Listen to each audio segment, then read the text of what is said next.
I gained over 4,500 watch hours in the last 90 days. 85% of that was done in January and February. And February ain't over yet. You want to know how I did it? Keep watching. Half a day, YouTube. Welcome back to my channel. Let me ask you a question. Are you struggling to get those 4,000 watch hours? I know I was. And I know it's painful every time you look at your analytics and you see that your watch hours only bumped up maybe 2, maybe 4 hours for that day, maybe 6 to 10 for the week, not enough for the month. Painful. I constantly wondered, how am I going to get there? How am I going to get to 4,000 watch hours? And remember, you got to do it within 365 days. I know somebody that reached the 4,000 watch hours, but because they were slightly over the 365 days, every day they were losing watch hours simply because it's a rolling 365 days. Yeah, that is definitely not good. Now, I started my YouTube channel back in May of 2024, roughly about 9 months ago. And I quickly gained the 1,000 subscribers that is needed. But then watch hours, I could not figure out how I was going to get there within those 365 days. That is, not until I figured it out. I came up with another strategy, implemented it, and boy, them watch hours came in real quick. Want to know how I did it? Well, let's go over to my analytics so I can kind of show you what happened. So here are my analytics. As you can see, it's Chandler's Retirement Live is a Good Life. It's my channel. We're looking at watch hours, and this is for the year 2024. As I indicated, I started my channel in May. All right, so this is May throughout the rest of the year of 2024.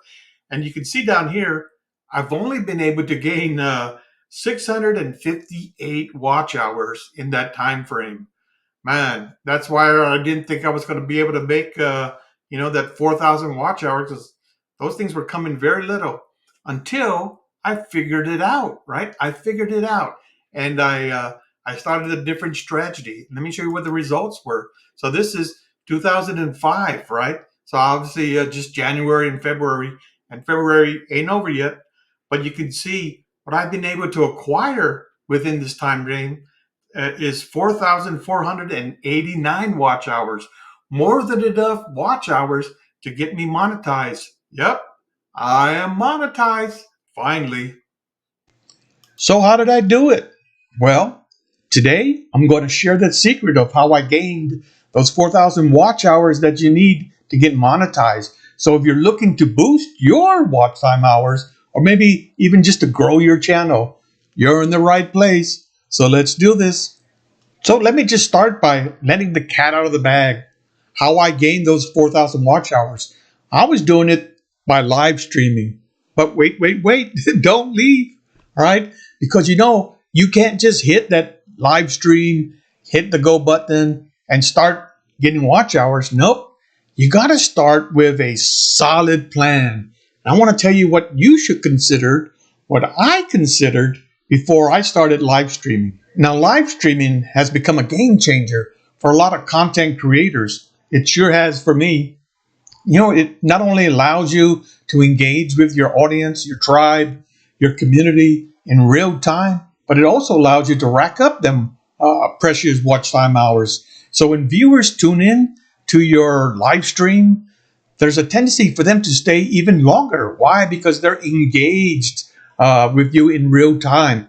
So let's talk about some of the things that I think you can do to leverage some of the things that I did to leverage my live streams and hit those 4,000 watch hours. So first things first, we know that planning is critical. You can't just hit that go live button and expect things to happen for you, right? You got to have that solid plans. So here are the things that I think that you should consider. Why? Because I considered them before I started my live stream. So let's start with the most important, and that is content. This is your game changer. You want to choose a topic that resonates with your audience. Now, what I often seen creators do is they'll do like a Q&A session with their audience. And that might be okay for the first time. But what about the second, third, and subsequent times? Are they going to keep asking you questions about yourself and about your channel? And that gets boring real quick. Although I have seen some channels that do a really good job of that because they'll mix it up and do certain or different things there. But you really have to have the personality which to do it if you're going to do it like that. But your content needs to be something that is unique, something that keeps the viewers watching and coming back for more content. Something like tutorials, right? People always want to learn things. What I do, or what I did, and what I still do is I live stream myself trading the stock market. You see, I buy and I sell stock options. So people log on and they'll watch me trade and they'll ask me questions as I'm trading. Yeah, it's really amazing. So I stream from anywhere from 5 to 6 hours a day, and I rack up those watch hours really fast. Uh, and it's amazing because people will be on there for the whole 5 or 6 hours that I'm on there. So, to give you a better understanding, let's take a look at some highlights from my live stream.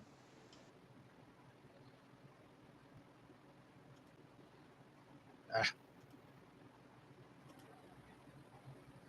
okay, so I got one right there. Let's see if they let it break the 618 or they bring it back some. Like I said, it only costs you $25 to find out.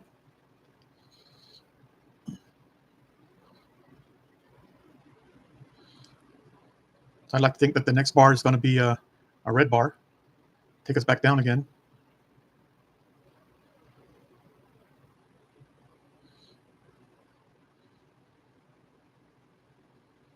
There we go. Come on, push it down, way down. No, I said push it down, way down.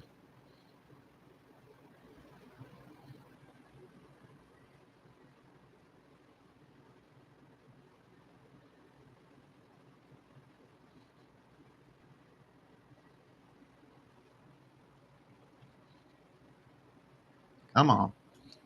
We need you to move more than that. Otherwise, it's going to go back up.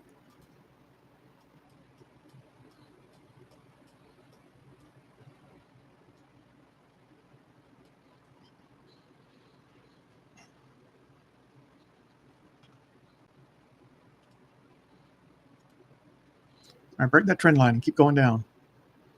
Let's make a double bottom. Nope, don't suck it up. Keep going down.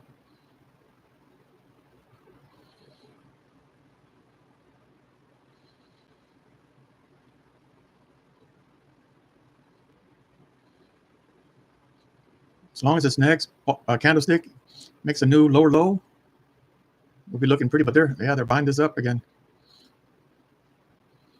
Come on, push it down, way down. See, sometimes you have to cheer it on. Push it down, way down.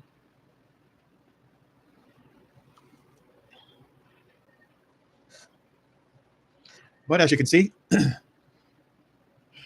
because I'm buying puts, there's my stop and there's my target.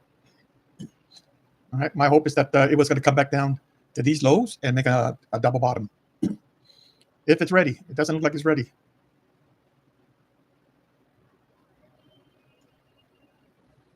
And that's why it needs that cheer. Push it down, way down. Again, if I'm wrong, it's costing me $25 to find out. If I'm right, I'll make 50. It's only but one contract. Now, if I was more confident than this, then I'd buy 2 contracts, 3 contracts, 5 contracts. I can buy all the way up to 10 contracts. I say I can, but I in the past that's what I've done. Right, 1 to 10 contracts. That's my that's how I manage my risks. Okay, now break this and keep coming down.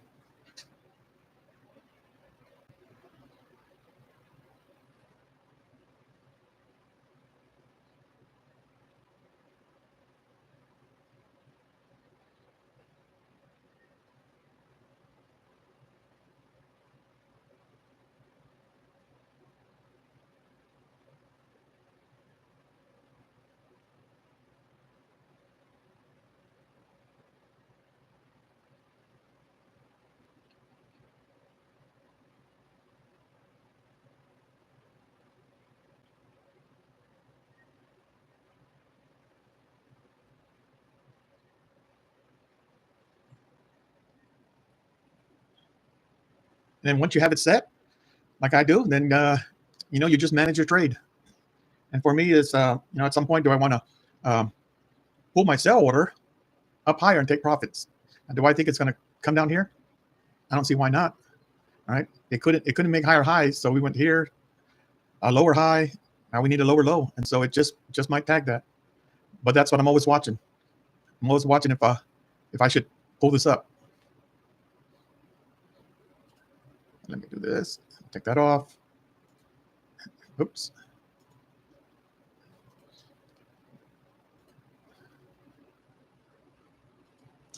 All right. So that's where it could reverse again. All right, it could reverse if it hit right here where it's been resistance, broke through. Now does it come back and it retests that? Oops. That is the trade right now. But the longer I'm in the trade, the more I worry, right? The more I worry, it's like, okay, this should already come back. This should already pulled back. That's a good sign that they're buying it, or they're selling it, I should say. See that long wick? To me, that says there's volume and they're buying that down. Doesn't mean the next candle won't come up, but at least that's what that candle says.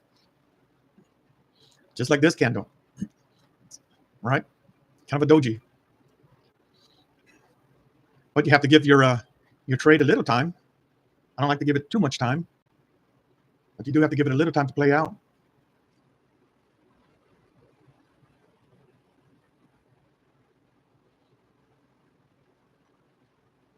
And you would think the next candle is going to be a red one.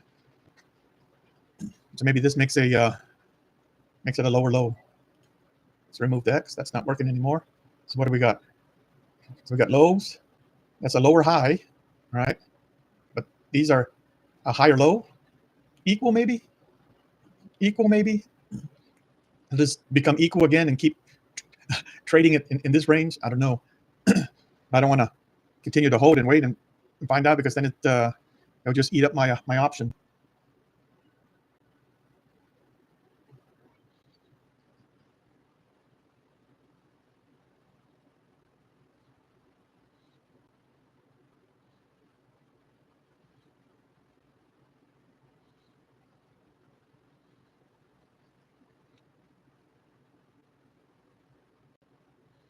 So I just got to give it a little time to play out, see what it does. Actually, it looks like it wants to go up here and stop me out. That's what it looks like it wants to do.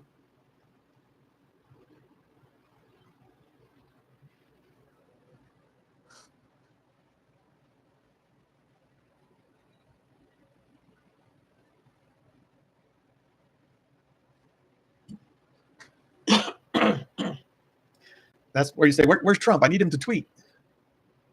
I need someone to say something negative about the market.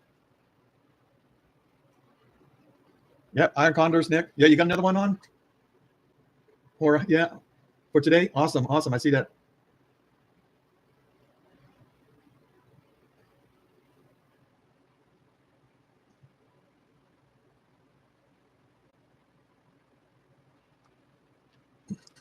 All right, is my sound working okay?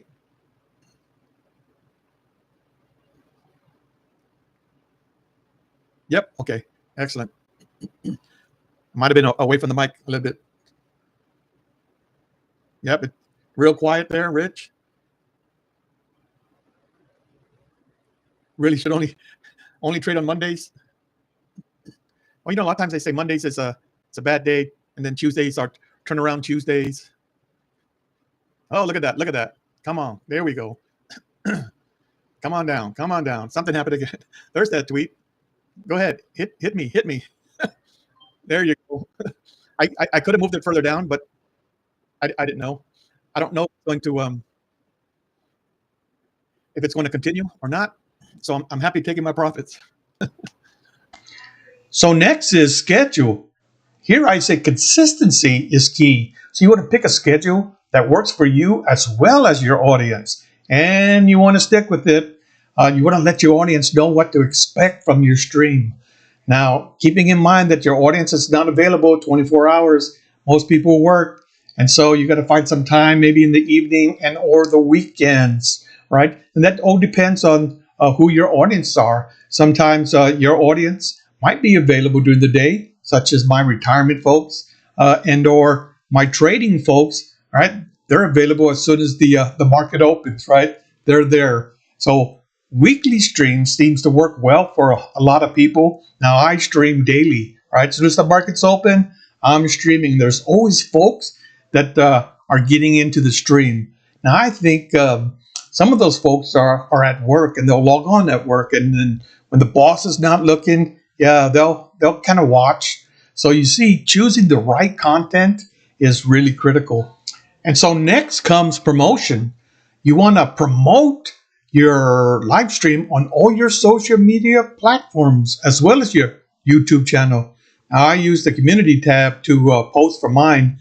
It's important that people know that you're out there, right? Because if you don't promote it, all right, if you're not creating hype about what you're doing, then nobody's going to attend. Nobody's going to know that you're even doing this. So promote it wherever you can. So let's talk about engagement. So during your live streams, so engagement is everything. Just think about it. What's the difference between a video and your live stream? Well, we know that the live streams, they turn into a video. Once we're done, we might do some editing, then it gets posted just like a video. The difference to me is that you're able to interact with your audience in real time with your live stream. Now, with your videos, yeah, you got to kind of encourage them to leave a comment. And it's not until they leave a comment that you can begin that interaction phase. So respond to all the comments during your live stream. You want to ask questions, right? You want to create polls, have fun with it, get them involved. Create a welcoming atmosphere, because we know that the more that you are interactive with them, they'll stick around and listen in and engage longer. And that's what we want to get those watch hours. So after it's all said and done, after each live stream, you want to take the time to analyze your performance. Why? Because you want to improve. You want to improve on that next live stream that's coming up, right? Especially if you're doing them weekly. You want to look at your analytics to see what worked and what didn't work. You want to pay attention to your viewers' comments, because sometimes they'll tell you, whether it was hard to hear or hard to see or anything like that. Or, maybe your internet was spotty, keep coming off and on. They'll let you know. And you want to use this information to continuously improve on your future live streams. And that's it. That is how I gained my 4,000 watch hours. Yeah, by doing these live streams. It's all about planning, engaging with your audience, and continuously improving. Now, I did it, and I think you can do it. So if you want to explore any more of my live streams, you can watch this video right here, right? This video will kind of show you how I did it again. And I want to thanks for everybody watching, and I'll see you in this next video.